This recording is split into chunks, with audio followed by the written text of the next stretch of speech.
homeschooling isn't always picture perfect. Welcome to Homeschooling with Dr. B, where we'll help you find solutions to the challenges you face and celebrate your successes with you. Now, please welcome your host, Dr. B. Welcome, my delicious homeschool tribe. As you can see, I'm still working on finding a way to decorate this very dark space. So I hope you enjoy this curtain. I just love it. Today I'm wearing the cutest t-shirt gift from my daughter. I mean, isn't it cute? I homeschooled before it was cool. I wonder if she thought I needed a little validation. I don't know. And nor do I think it matters when you started homeschooling. But I thought it was such a cute and thoughtful gift. So today I'm going to be talking to you about my experience working with special needs kids in the homeschooling environment. The reality is that I was terrified of teaching my ADHD child. I was really terrified because I had worked with teachers that were supposed to have the knowledge, the experience working with special needs kids, and they were struggling to work with my child.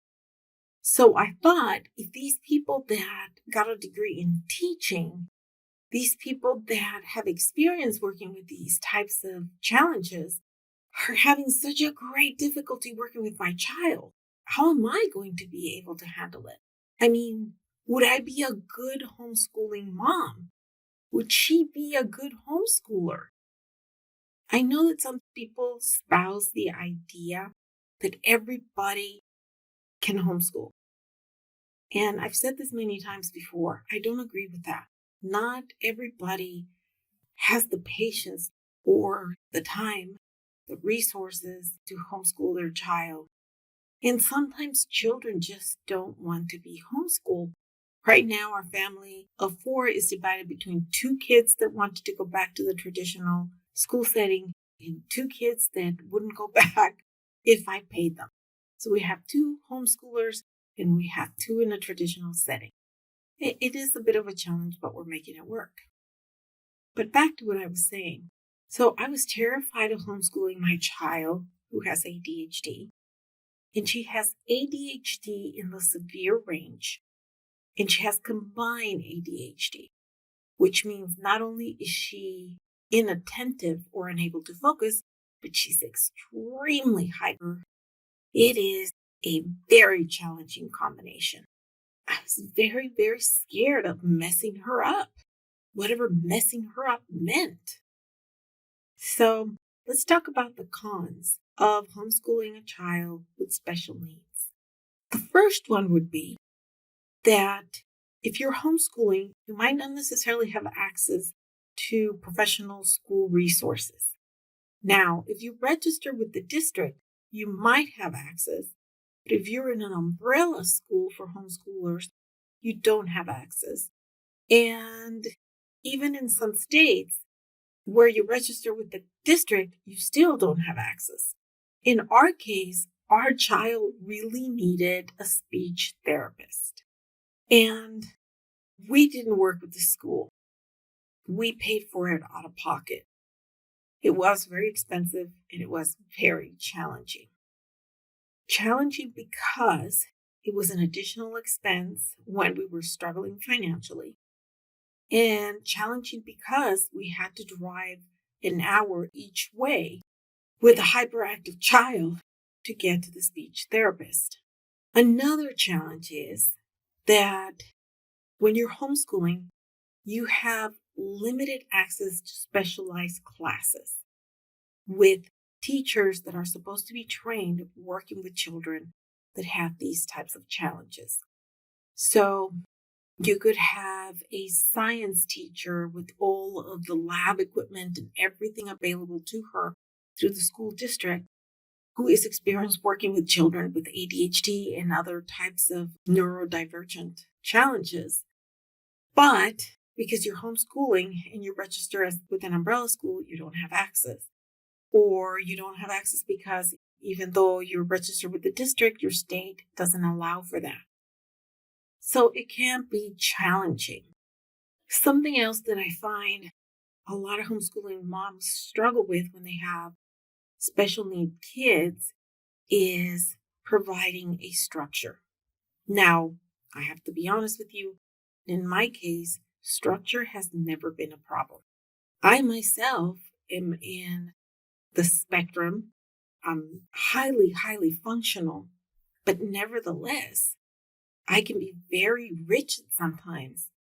And I've really had to learn to be more flexible. But for a lot of moms, providing that structure that special needs kids thrive in can be a real difficult challenge. One of my dearest friends, I remember her struggling with the same issues I was a decade earlier, and her just bluntly telling me, he requires structure that I am not capable of providing. I don't have that personality. I just can't do it. And I do see that. I've encountered that in my homeschooling journey with other moms that feel or understand or are told that their kid needs structure and they just don't feel they can do it. It goes against their personality, it goes against the structure of their family, it goes against the multiple roles that the parent is playing. It's challenging to be a homeschool mom. We are taking care of a home, we're taking care of our kids, and we're also providing lessons and helping with schoolwork and possibly helping other children with homework. So, taking them to extracurricular classes and so on and so forth. It can be very taxing to try to provide that structure for our child. And the burnout is very real when you have a special needs child, let alone when you are homeschooling a special needs child. The burnout is also a great challenge. I adore my children. I can't tell you, I look at them and just looking at them, I want to have more. And I'm never tired of spending time with them and I enjoy homeschooling them. But at the same time, homeschooling does require time, it does require energy. And add to that a child who is pinging off the walls, who either can't focus or is hyper focused on the wrong thing, and trying to educate your three other kids when your one child is having a problem can be such a challenge. You're tired, you're just exhausted. So it can be very tempting to say, I just can't do this and I need to send my child to traditional school setting. And I really respect that choice because there have been times when I have thought it, and there have been times when I am so frustrated, I have to walk away from my child because I don't want to say the wrong thing. I don't want to hurt their feelings. I don't want to blunt their confidence in any way, shape, or form. But I'm tired, I'm frustrated, and I just feel like I can't take another step. I can't figure out how to teach them that day in a way that they will understand. And yes, sometimes I just have a mental breakdown or meltdown, whatever you're comfortable with. Yesterday, I was extremely frustrated. We've been having a real challenge getting back into homeschooling. She wants to homeschool. She is trying. But the reality is that right now my daughter's going through a very challenging period. And after weeks of trying to help her, I hit the wall yesterday and I just burst into tears. No, not in front of her, with a friend. But nevertheless, I was just completely done. I was burnt out. I was done. Another challenge is not having a supporting partner. And I've seen this with a lot of moms. Dad is not entirely comfortable with the idea of homeschooling. And definitely, I've heard some dads ask moms that have kids with special needs, why are you doing this to yourself? Just send them to school.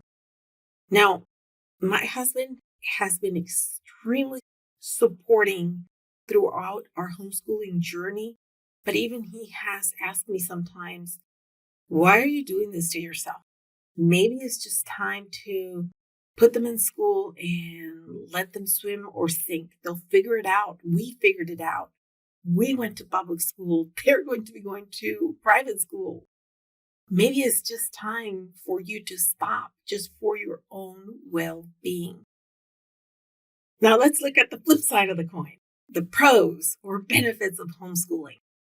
So the first one is that you can tailor the learning experience to meet your child's needs, right? You can change the curriculum if the curriculum isn't working for you. You don't have 42 kids needing your attention or help. So you can take the time to teach your child the same content in many different ways until they get it. You also have a lot of flexibility. You can decide to take more breaks during the day if your child needs it. You can make the lessons shorter or longer. You can take small breaks, big breaks. You can take time off. Right now, we've been going through a very difficult period. Our pediatrician convinced us to try a different medication for ADHD, and it was just an absolute disaster. And now we need the medication to work itself out of her system, so she can't function right now. My daughter just cannot function right now in the school setting. So we decided to take 2 weeks off until the medication's out of her system and then reassess what we're going to do next. Because there have been times during our homeschool journey when we choose not to medicate because that's in the best interest of our child. And there have been other times when we've chosen to minimally medicate. Okay. And I will do an episode on whether to medicate or not medicate, but I believe that's in my older mom blog. But when I do that, I will attach a link to this blog. So if you want to listen to the process that we went through to make that decision, whether to medicate or not medicate, or why we medicate sometimes and not others, you're welcome to listen to that podcast. Additionally, when we have the ability to tailor the learning experience to our children, we can also use our kids' obsessions as an advantage, right? So when my kid was totally into Spider-Man, my daughter wanted to be Spider-Man. Her obsession with trying to create web fluid really worked to my advantage when I was teaching science. She was totally into it. When I couldn't get her to write, I started by changing the writing program. And instead of making her write the sentences, the paragraphs, and later the essays on the subjects that the program asked me to, I allowed her to write on the subjects that she was interested in. And now she's an excellent writer who can write on subject matters that are not of her specific interest. You can also change the pace. This challenge that we've been facing recently, I realized, well, not only am I going to have 2 kids in traditional school setting and homeschool my twins, but now I have to homeschool my twins at different paces. But that's okay. My special need child needs that. That's what's going to work for her at the moment. And that is definitely one of the advantages of being a homeschooling family. Homeschooling also has the benefit of allowing you to create a positive social environment for your child. Homeschool groups have a lot of more parental monitoring than a schoolyard where there's 1 or 2 teachers watching 80 kids. That's if you're lucky. So while some homeschoolers have some schooling experiences, they're very minimal. And your special need child is not as likely to experience a high level of bullying to the point where it becomes detrimental to their self-confidence. There's many moms watching the kids, and my experience in Florida has just been absolutely wonderful. The moms always intervene and they put a stop to whatever nonsense is going on right away. The other wonderful thing is that a lot of the moms encourage their homeschoolers to be more open-minded and inclusive, which is just absolutely wonderful when your child doesn't understand social cues or has a problem making friends or keeping friends. And there's a lot of moms and some dads. I don't want to leave the dads out, but I know I keep saying moms. It's just that most of the time it tends to be the moms that does the homeschooling. There's a lot of moms who make the decision to homeschool because they have children with special needs. And so because they have children with special needs, you're going to find that there are children with the same challenges that your child, and your child and them can relate to one another and they connect on a different level than they do with somebody who doesn't face those challenges. So as far as our family, I would say that in our case, it has been very beneficial for my special needs child to be homeschooled. We are entering a new phase of challenges. Adolescence is hard in and of itself, but when you have a special need child, it can become so much more challenging. For example, the fluctuation in hormones is just really difficult for girls who have ADHD. But also that need to fit within a peer group to be accepted becomes a challenge in and of itself when you have a child that doesn't understand social cues or is not readily accepted by others because of the challenges that our children can face. And of course, our family is also now facing a new diagnosis because ADHD commonly comes with a package of comorbidities, meaning other diseases or syndromes. We have now entered a phase in which our ADHD child is also facing OCD. She's very obsessive. And Tourette's syndrome. So 2 new challenges ahead. But I am confident that our homeschooling family will make it work. I believe that the pros of homeschooling a special needs child outweighs the cons. I really do believe that. But again, and I really try to stress this as often as I remember, and since I'm 55, I do forget sometimes. You have to do what you believe is best for your child, not what I believe or anybody else believes is best for your child. It's what you believe is best for your child and what will work with your family. That is the most important thing. Before we leave this episode, I like to remind you of our sponsors, Hydrofeed, both for kids and adults. They were kind enough to sponsor our episode with the insole that massages your feet in every step. Use the code OMB15 off for an additional 15% off at hydrofeed.com. And an additional great thing about this is if you pay for additional shipping and handling, they will send you a second pair, and the pairs don't have to be the same size. For example, you could buy one for your kid and one for yourself, or one adult one for yourself and one for your partner or spouse, or as a Christmas stocking stuffer. Can't believe I'm already thinking about Christmas, but I am, especially because they're saying that with all the COVID difficulties we're facing, there's going to be a challenge in shipping, which is going to need a challenge finding goods in our store. So do some of your Christmas shopping or holiday shopping early. So remember, life can be overwhelming, but homeschooling doesn't have to be. Don't forget that we just started a homeschooling support group on Facebook. Check us out at Homeschooling with Dr. B. For more links and resources, please visit our website. Till next week, enjoy your kiddos. Thank you for joining us on this episode of Homeschooling with Dr. B. Head over to homeschoolingwithdrb.com for more information and resources. That's homeschoolingwithdrb.com. Until next time.